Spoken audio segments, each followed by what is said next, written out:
and then they start feeling themselves. So now we have a Falco versus Roy. I wonder. Oh, so Roy, I think of the low tiers, he's one of the best here. Yeah. Because like he has good damage, the mobility is great, and he's got good combo potential. And the fact that he can bob and weave and bait really well is going to help him a lot in this low tier tournament. So it's Marx versus Indigo right now. Generally, there's the running joke is that a skilled Roy can beat any space animal. Yes. So definitely, like I can totally see how Roy, if you can get Falco out, he has the down tilt and the other attacks could totally clip him. But it all depends if Marx is feeling himself, feeling brave and wants to go out of the stage. But Indigo doing really well. He hasn't taken too much damage, and that's very important, especially against Roy, because once you even at at 80%, you start fearing a lot of the Roy setups. Yeah, but all this depends on how much experience these guys have with their low tiers. Well, I mean, Marx Roy is actually his main. Indigo, before he switched on to Core, and Falco was his main. He actually got PR in Southwest Florida with him too. Oh, that's pretty great. Yeah. So definitely both these people are very, very familiar with the characters. I also one of my characters I like to play around with on my off time is definitely Falco. I love how his air game is. His air game is definitely one of the things that people really wish it wasn't the only thing that was good about him. Yeah. Because it's great. It's a great air game. There's like the nair, the up air. They're great combo tools, but once you're nailed to the ground and you see his poor running speed, people's like, yeah, man, his neutral on the ground is pretty poor. And then I think he just SD'd there. I think he air dodged too much in fear of an attack. But these combos like the up throw. Ooh! Dunks for days. Oh! Indigo. He's still good at landing those. He's gonna land those. Actually, when all that time that I played Falco in my free time, I only would land the spike once. It's actually, for me, it's incredibly hard. It is.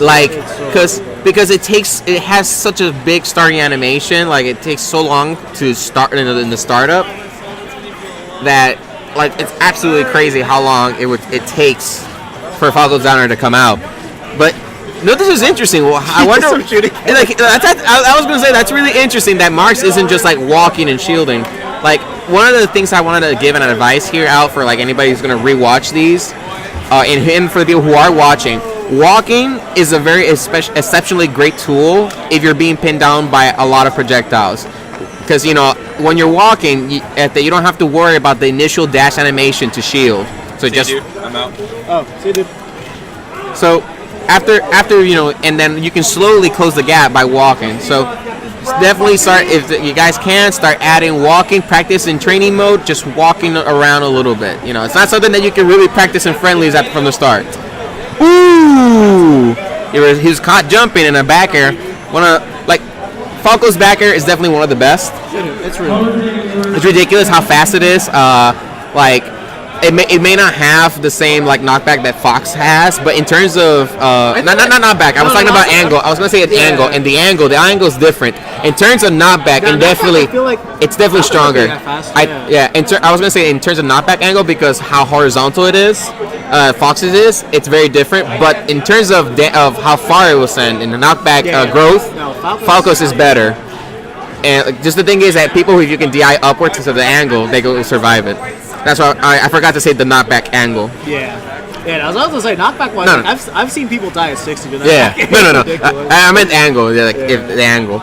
But the thing is that once you're out of the stage, that bear is lurking under the waters there. Yeah. Yo, what up, you? What's up, man? Haven't seen you forever. Yeah. So ready to go right now. Come over here.